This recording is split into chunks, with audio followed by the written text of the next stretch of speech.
Bien, bonjour à toutes et à tous. Le maître des horloges m'a dit qu'il fallait que je me dépêche. Donc on l'a vu ce matin dans la très belle étude du CSA, le rôle les attentes des citoyens consommateurs envers les entreprises et les gouvernements sont multiples. Donc ces attentes vont du pouvoir d'achat au changement climatique, à l'environnement. Et on voit de plus en plus que ces mêmes citoyens veulent utiliser des moyens de défense pour faire valoir leurs droits et influencer positivement les politiques des entreprises et des gouvernements. Donc c'est ce que nous allons voir lors de cette session. J'appelle Corinne Lepage, qui est une fidèle d'entre les fidèles de 5T, qui va nous parler de ces moyens de défense et de ce qu'on appelle la justice climatique.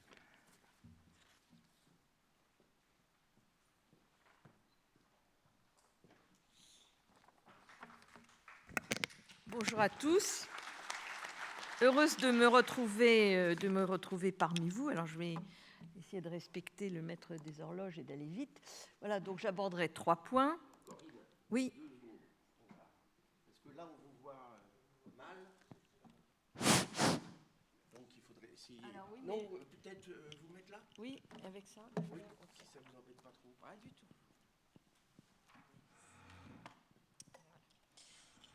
Vous allez me décompter 1 minute. Oui. Merci. Alors, qu'est-ce que c'est que la justice climatique? De quoi parle-t-on? La justice climatique est un phénomène en fait qui a débuté aux États-Unis en 2007, qui s'est vraiment développé à partir de 2015. Cela correspond à de multiples procès qui ont été engagés dans le monde, à la base par des citoyens et des ONG, mais aussi par des villes, pour mettre en cause les politiques climatiques et commencer à rechercher des responsabilités. C'est un mouvement qui connaît une grande ampleur. Il y a plus de 2000 affaires en cours aujourd'hui, selon le Sabin Center. Le Sabin Center étant un démembrement de l'université de Yale qui recense tous les procès climatiques dans le monde. Et de nouveaux pays sont concernés qu'on n'attendait pas forcément, comme la Chine, la Bulgarie ou la Russie. Quelles sont les actions qui sont lancées? Alors, j'irai assez vite sur les États pour me concentrer davantage sur les entreprises. Au départ, le contentieux climatique a été un contentieux contre les États. C'était la carence climatique des États à agir qui était mise en cause, avec un procès retentissant dont on a beaucoup parlé, qui est une affaire hollandaise qui s'appelle Urgenda, qui pour la première fois en 2017, puis confirmée au niveau de la Cour suprême en 2019, a considéré que les Pays-Bas n'en faisaient pas assez et que ce n'est pas 19 mais 25% qui devait être l'objectif de réduction des émissions de gaz à effet de serre pour ce pays en 2030. Cela a été suivi par d'autres affaires, dont l'affaire Grande-Sainte qu'avec Christian Hulot, que j'excuse, mais qui a préparé cette intervention avec moi, nous avons eu l'honneur de mener au Conseil d'État, qui a abouti à peu près à une solution analogue, considérant que le gouvernement français ne tenait pas ses engagements. C'est très intéressant parce que les décisions qui ont été rendues, je vous donne ces 2 décisions, mais il y en a énormément dans le monde, y compris de la Cour suprême du Nigeria, par exemple. Donc ce n'est pas concentré sur le continent européen. C'est que les juges ont considéré que les engagements n'engageaient pas seulement ceux qui y croyaient, ce qui est quelque chose d'assez répandu malgré tout, mais que les engagements engageaient ceux qui les prenaient. Et a donc considéré que lorsqu'un pays prenait un engagement de réduire ses émissions de gaz à effet de serre, il devait tenir cet engagement. Ce qui fait que les accords de Paris, dont les objectifs n'étaient en réalité pas contraignants, même s'il s'agit d'une convention internationale et à ce titre contraignante, eh bien ces objectifs, et en particulier l'objectif de tenir les 2 degrés, si possible 1,5 degré, était une obligation. C'est ce qui a été GEG aux Pays-Bas et je dirais que ça s'est très largement poursuivi. Ensuite, il y a les actions contre les entreprises. Alors, les actions contre les entreprises, il faut que j'avance le truc. Voilà. Les actions contre les entreprises, elles ont commencé, je dirais, un peu de la même manière, c'est-à-dire en disant aux entreprises, écoutez, vous avez pris des engagements. dans vos bilans climatiques, dans votre communication, de réduire vos émissions de gaz à effet de serre, de respecter les droits humains, je vais dire un mot là-dessus tout de suite, et en conséquence, vous devez tenir ces engagements. Un petit mot sur les droits humains, parce que je vais très vite vu le temps dont je dispose. La question se pose aujourd'hui de savoir si le droit à un climat stable est assimilable en fait à un droit humain, c'est-à-dire un droit à la vie. Autrement dit, si le climat est tellement déglingué qu'on ne peut plus vivre sur la planète, est-ce que c'est une atteinte aux droits humains? Alors, il y a un certain nombre de réponses qui ont déjà été apportées en ce sens, notamment un arrêt de la Cour de justice de Karlsruhe en 2021, une affaire Neuboer, qui est allée encore plus loin en reconnaissant les droits des générations futures à disposer de conditions de vie comparables à celles des générations actuelles, et qui a annulé la loi allemande sur le climat au motif qu'à partir de 2030, il n'était pas garanti que les gens qui vivraient à ce moment-là puissent bénéficier des mêmes droits fondamentaux que les Allemands vivant en 2020. C'est quelque chose qui se développe, et vous avez peut-être vu dans la presse qu'il y a une décision qui a été rendue en première instance au Montana, aux États-Unis, il y a 15 jours, qui est à peu près dans la même direction. Et pendant aujourd'hui, devant la Cour européenne des droits de l'homme, plusieurs affaires, dont une affaire Damien Carême, que j'ai eu l'honneur de plaider, qui pose précisément la question de savoir si la Cour de justice, la Cour des droits de l'homme, va reconnaître qu'il s'agit de droits humains. Le même sujet se pose pour les entreprises qui sont signataires d'un certain nombre de pactes qui défendent les droits humains. Autrement dit, est-ce qu'une entreprise qui ne respecterait pas les obligations qu'elle a contractées pour réduire ses émissions de gaz à effet de serre violerait les droits humains?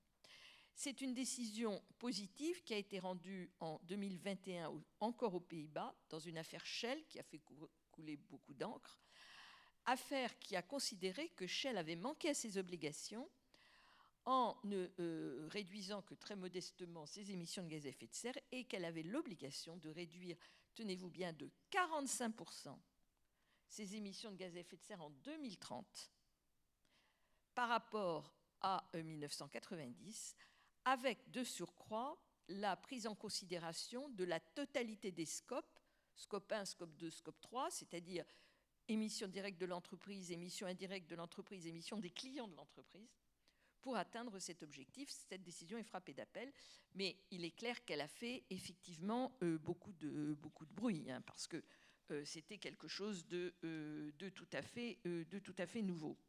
Alors, il y a ces affaires-là, et il y en a plusieurs maintenant qui poursuivent des entreprises parce qu'elles ne font pas assez d'efforts, en partant sur de nouvelles bases juridiques, c'est-à-dire pas seulement la question des droits humains, mais aussi la question du devoir de vigilance. Devoir de vigilance, due diligence aux États-Unis, qui est applicable déjà depuis de très longues années, devoir de vigilance qui existe en France pour les grandes entreprises, plus de 5000 salariés, mais qui va être maintenant applicable au niveau européen pour les entreprises beaucoup plus modestes, de plus de 250 salariés. Et par le devoir de vigilance, on retrouve effectivement le respect des obligations, et c'est sur ce fondement qu'il y a tout un procès Total en France dont on a beaucoup parlé. Vous avez également des procédures pour responsabilité du fait des dommages créés par le dérèglement climatique. Un exemple en Allemagne, avec un paysan, je prends exprès cet exemple-là parce qu'il est très symbolique, d'un paysan péruvien qui a poursuivi RWE au motif que RWE était responsable de 1,3 ou 4% des émissions de gaz à effet de serre au niveau planétaire, et que donc il était responsable à hauteur de 1,3% de la perte qu'il avait eue au Pérou du fait de la disparition de son terrain qui avait été affecté par le dérèglement climatique. Et puis le dernier point, c'est l'éco-blanchiment et la publicité mensongère. Je rebondis sur ce que disait Claire Tittenouit il y a un instant. Les actions sont de plus en plus nombreuses sur les allégations mensongères. C'est-à-dire, vous parlez de neutralité carbone, vous vous moquez du monde, c'est pas vrai. Il y a toute une série de procédures, par exemple, contre les entreprises automobiles allemandes autour de cette thématique. Il y en a énormément aux États-Unis, sur tout ce qu'on appelle le greenwashing, qui sont montés par des associations de consommateurs. Pour terminer très rapidement, mon dernier slide, non, je suis allée trop vite. Mon dernier slide, c'est pour moi une véritable révolution, cette histoire de la justice climatique. C'est une véritable révolution parce qu'il n'existe pas aujourd'hui de tribunal international chargé de juger ça, même s'il y a devant la Cour internationale de justice une question qui a été posée par les îles Tuvalu pour savoir s'il y avait des obligations pour les États vis-à-vis des autres États de respecter leurs engagements. Mais ce ne sera qu'un avis, mais c'est quand même un avis de la Cour internationale de justice. Il n'y a pas de tribunal. Donc qu'est-ce qui s'est passé? C'est du droit national qui a été mis en place. Mais c'est du droit international qui joue au niveau international. Pourquoi? Parce que chaque décision qui est rendue dans le monde est en fait un événement pour tous les autres. J'ai parlé de la décision du Montana. Vous avez eu énormément d'articles dans la presse française sur ce sujet.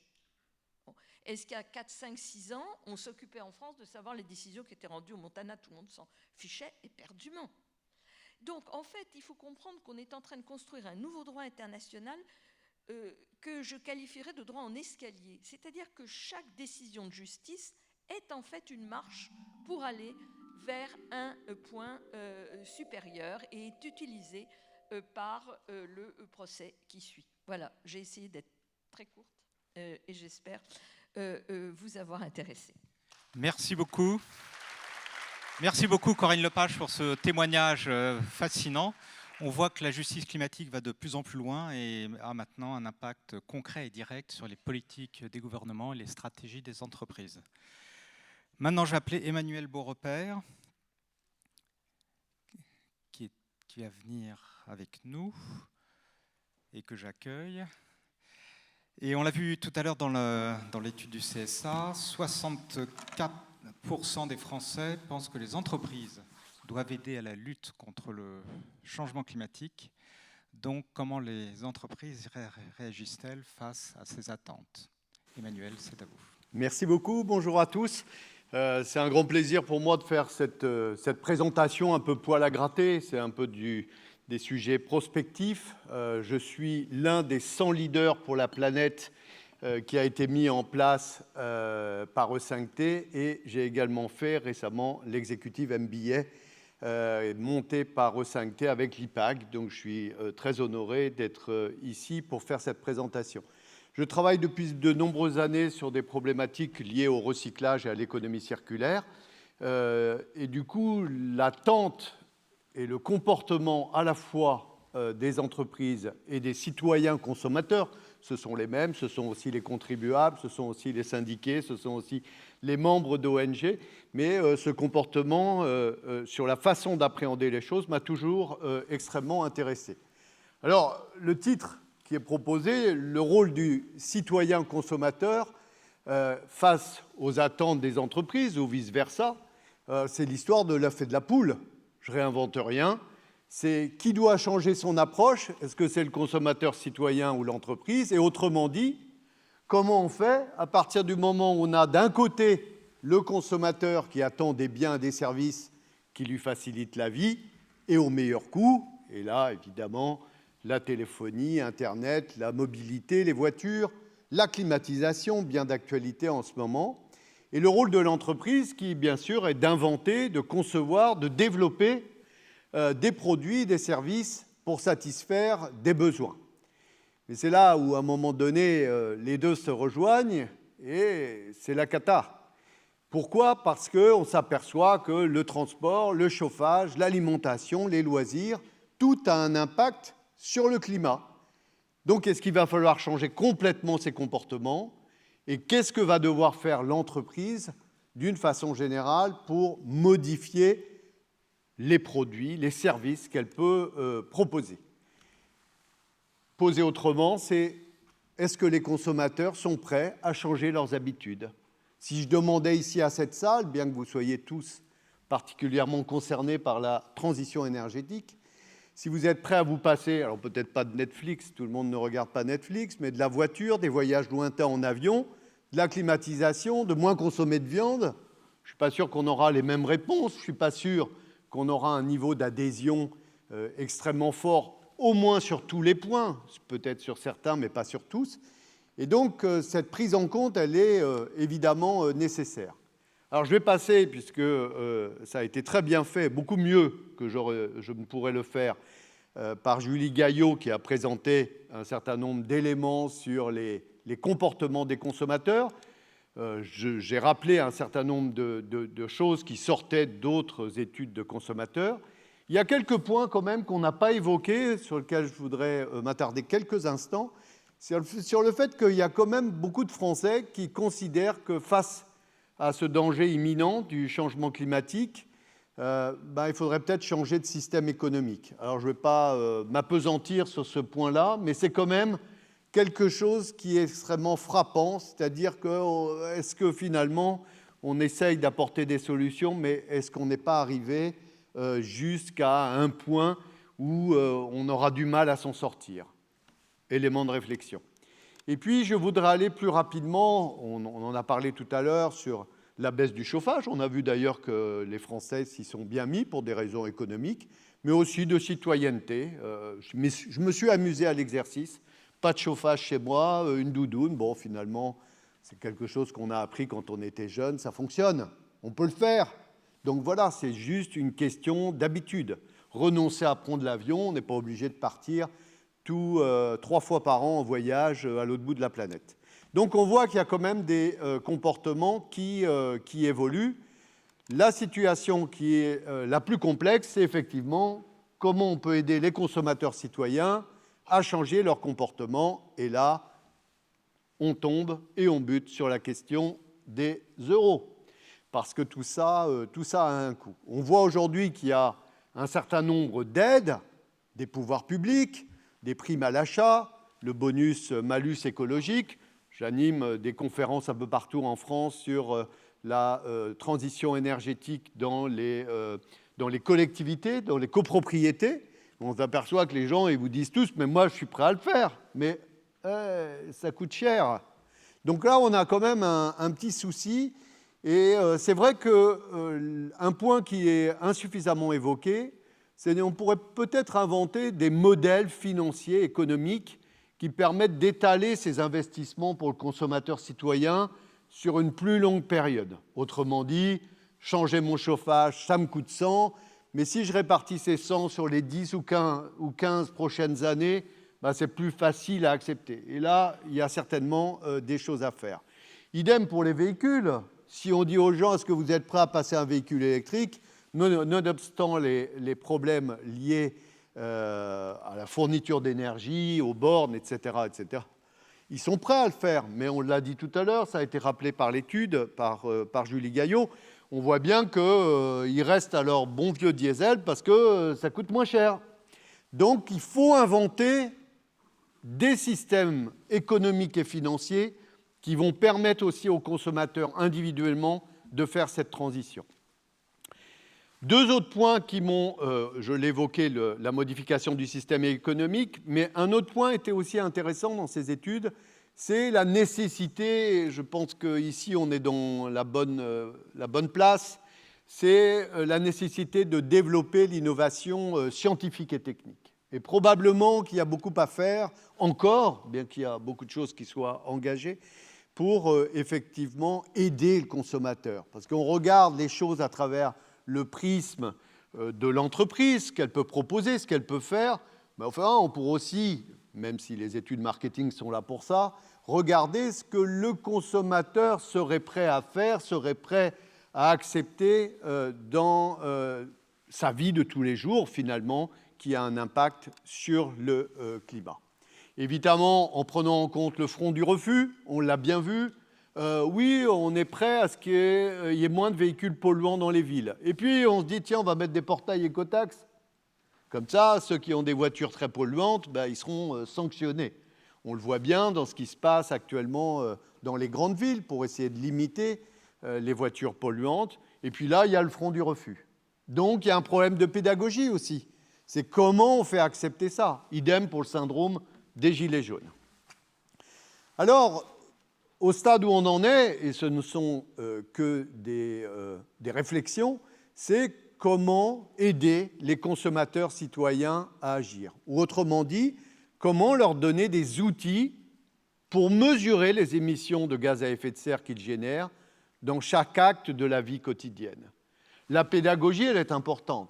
La punition, les aides, c'est important aussi, la pénalisation, enfin pas la pénalisation, en tout cas les sanctions, les aides, c'est important, mais il y a aussi une grande pédagogie. Et on arrive à un stade où on se dit, oui, je suis prêt à faire quelque chose, on l'a vu, les études le montrent, mais comment on fait ? Moi, j'aimerais bien avoir un outil qui me permette assez facilement de mesurer au quotidien mes émissions de gaz à effet de serre. Voilà.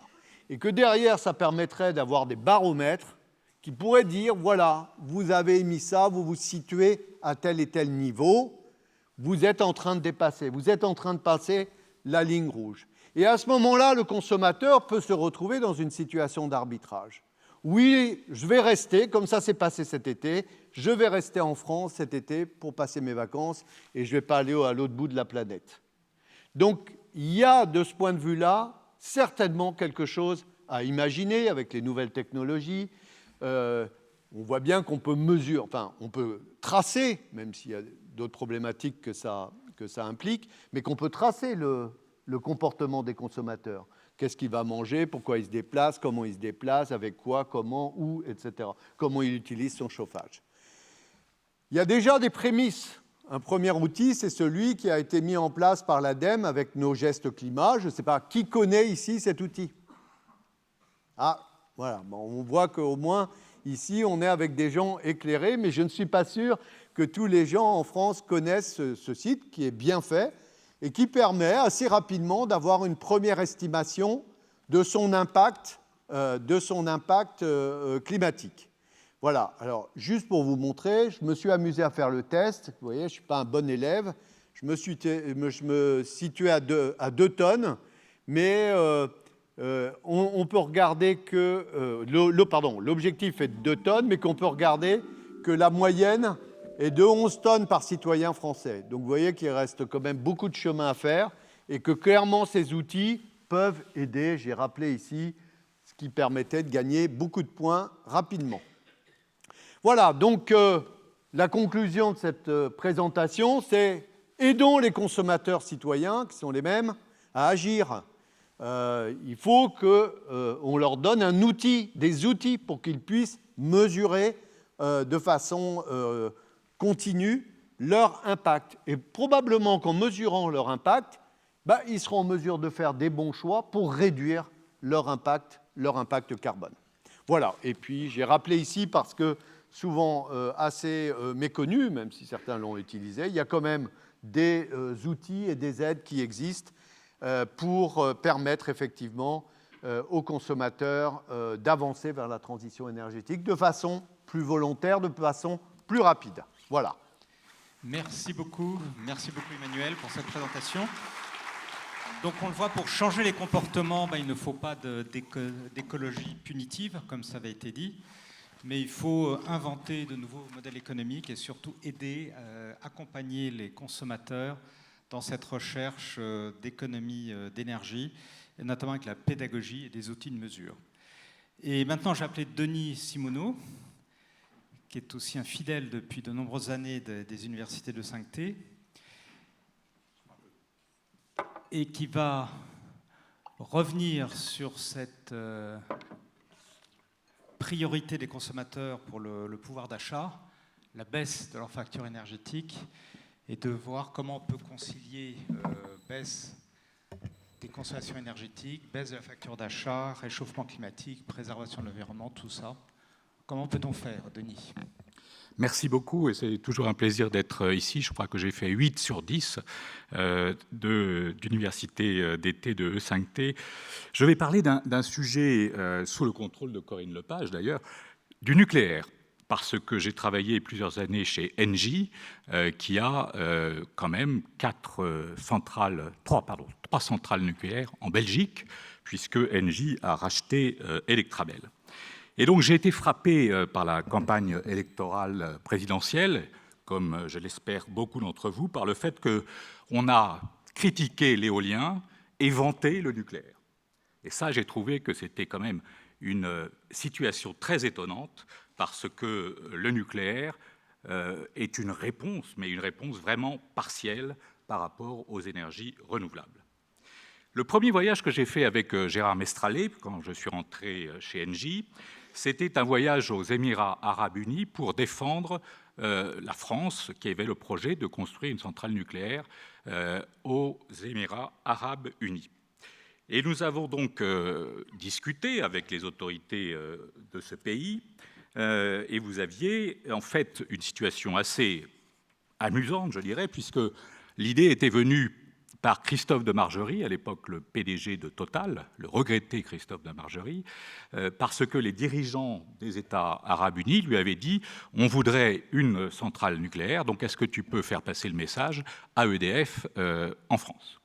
Et donc Christophe de Margerie est revenu en France, a parlé à EDF, c'était M. Gadonex qui était le PDG à l'époque, qui lui a dit « oh non, non, non, ça ne m'intéresse pas, cette région, je n'ai pas envie d'y aller ». En revanche, du coup, Christophe de Margerie en a parlé à Gérard Mestralet et à Anne Lauvergeon, du temps du grand Areva, qui ont dit bah, si, allons-y, allons construire une centrale nucléaire qui sera un produit français sur les Émirats arabes unis. Et de fait, ce qui est amusant dans cette affaire, c'est que M. Gadonex est parti, il a été remplacé par M. Proglio, qui, lui, a été favorable à cette centrale nucléaire, mais qui a dit « c'est moi le patron, donc les autres, vous êtes des petits joueurs », et donc qui a voulu négocier seul ce projet, et ce qui n'était pas prévu, puisque, justement, Engie et Areva étaient les premiers à s'engager. Et donc, je voulais rappeler dans quelles conditions on a défendu ce projet, c'est-à-dire que Claude Guéant, secrétaire général de l'Élysée à l'époque, en prison aujourd'hui, enfin je ne crois pas plus maintenant, mais donc monsieur Claude Guéant réunissait dans son bureau à l'Élysée les 4 patrons, donc Proglio, Mestralet qui se détestent depuis très longtemps puisqu'ils étaient tous les deux des concurrents avec Veolia et avec Suez, Christophe de Margerie et Anne Lauvergeon. Et donc vous imaginez cette situation, au bout de quelques réunions, les PDG ne sont plus venus, ils ont envoyé leurs représentants, ce qui m'a valu la chance d'assister à ces réunions. Mais le plus absurde, c'est que Claude Guéant écoutait les 4 entreprises, et après cela prenait son avion, un des avions du gouvernement, accompagné du conseiller diplomatique chargé de la région, et venait voir les autorités émiriennes pour leur dire « voilà l'offre qu'on vous fait ». Quelle consternation du côté des responsables émiriens. Ils se sont dit « mais attendez, vous venez de l'Élysée, mais ce n'est pas l'Élysée qui va nous vendre une centrale, c'est EDF, c'est Engie, c'est Areva ». Et donc on était dans cette situation absurde où M. Guéant venait faire des propositions qu'il, à mon avis, comprenait la moitié. Bref, tout ça pour dire que nous avons ensuite, avec Engie, décidé de ne pas poursuivre cette affaire, et ce sont les Coréens, d'ailleurs, de KEPCO, qui ont récupéré cette affaire émirienne. Je voudrais terminer par le fait que Engie donc, est toujours responsable de centrales belges, comme je l'ai indiqué. Il y a un vrai débat politique en Belgique pour savoir si on prolonge les centrales, qui sont les plus anciennes. Pourquoi, d'ailleurs, juste une anecdote, en fait, en France, on n'entend jamais le fait que les premiers qui ont développé l'industrie nucléaire en Europe, ce sont les Belges. Pourquoi ? Parce qu'ils avaient à l'époque une colonie qui s'appelait le Congo, et qu'ils ont fourni l'uranium nécessaire à la construction des bombes nucléaires américaines tombées sur le Japon. Et donc, pour remercier les Belges, les Américains ont transmis la licence Westinghouse, qui a permis de développer les premières centrales, dont une centrale qui était franco-belge, qui s'appelait la centrale de Chooz, qui a été fermée depuis. Mais en tout cas, ce n'est pas les Français qui ont commencé le nucléaire sur l'Europe, ce sont les Belges. Et donc, moi, j'ai vu chez Engie beaucoup de Belges flamands travailler sur ce sujet qui reste, comme je vous l'ai dit, un problème pour Engie, puisque Engie souhaite se séparer, ils l'ont déjà fait, du charbon, du LNG et maintenant du nucléaire. Dernier point, pour rester dans le temps, je ne vois pas combien de temps il me reste, 4 minutes, très bien. Je reviens donc à la campagne électorale. Surprise, M. Macron a été réélu, on ne sait pas comment et pourquoi, mais il s'est complètement converti au nucléaire. Il a annoncé récemment que nous allions construire 6 EPR, qui sont des grosses machines, hein, c'est 1650 mégawatts, et des SMR, ce qu'on appelle Small Modular Reactors, pour sauver la France de l'émission de CO2, puisque l'avantage du nucléaire, le seul, je dirais, c'est qu'il n'émet pas de CO2. Le problème, c'est qu'on a aujourd'hui un EPR en construction qui est à Flamanville, et que cet EPR était prévu de coûter 3 milliards d'euros. Nous en sommes à 13 milliards. Et cette centrale devait ouvrir en 2015 et nous sommes en 2023. Donc, petit problème qui a été rencontré également par les Finlandais à Olkiluoto. Ils ont mis à peu près le même temps pour construire leur centrale avec Areva. Et enfin, Taishan en Chine, qui fonctionne, mais avec quelques incertitudes, qui a été construit par EDF. Donc, quand le président de la République nous dit on va sauver notre situation climatique grâce au nucléaire, je suis un peu sceptique, d'autant que nous avons 0 SMR en France, il n'y en a pas un qui existe, donc on vend quelque chose qui n'existe pas, alors que nous en avons une centaine déjà aux États-Unis. Donc la conclusion que je voulais apporter aujourd'hui, c'est que vous avez... je passe sur toutes les difficultés de Flamanville, parce que ça me prendrait trop de temps. Il y a eu des problèmes sur les cuves, il y a eu des problèmes sur le couvercle, il y a eu des problèmes sur les tuyaux, sur les soudures. Enfin bref, c'est pour ça que ça reste très compliqué. Et donc, moi, en tant que conclusion, je vais peut-être même finir avant les 10 minutes, c'est que, premièrement, le nucléaire n'est plus aujourd'hui compétitif. C'est-à-dire que la production d'un mégawatt de nucléaire est beaucoup plus chère, sans comparaison avec un mégawatt d'éolien ou de solaire. Et donc, c'est une vraie réflexion que nous devons avoir en tant que consommateurs et en tant que contributeurs, puisque, comme vous le savez, EDF a été nationalisée, donc c'est une entreprise qui appartient à chacun d'entre nous. Nous allons payer les 6 EPR qui vont coûter 15 milliards si nous continuons dans ce sens-là. Deuxièmement, il faut évidemment qu'on intègre, ce qui n'est pas fait aujourd'hui, dans le nucléaire, 3 éléments. Premièrement, le démantèlement, qui est très coûteux. Deuxièmement, la gestion des déchets, qui pose un vrai problème. Et troisièmement, le lien avec les fleuves. C'est-à-dire qu'aujourd'hui, vous avez des centrales qui sont proches de la mer, et vous avez beaucoup de centrales qui sont proches de fleuves, qui aujourd'hui sont déjà atteints par le changement climatique, et qui, en plus, à cause du nucléaire, voient rejeter une eau qui a chauffé, et donc ça réchauffe le fleuve, et ça accroît la difficulté de maintenir ces fleuves dans un bon état. Troisièmement, je voulais dire que, effectivement, il faut qu'on soit conscient de cela et que dans la vie politique aujourd'hui, plus d'élus interviennent sur le fait que, certes, le nucléaire est nécessaire, mais il ne faut pas l'accroître dans les proportions indiquées aujourd'hui, et il faut en rester à la loi royale qui disait 50% de nucléaire et pas plus. Voilà ce que je voulais indiquer. Et donc, vive les énergies renouvelables, vive le gaz, parce que c'est une transition vers les énergies renouvelables, et que quand même, j'ai travaillé chez Engie pendant 8 ans. Et donc, je crois qu'en tant que citoyen, en tant que consommateur et en tant qu'électeur, vous avez, chacune et chacun d'entre vous, une responsabilité. Merci.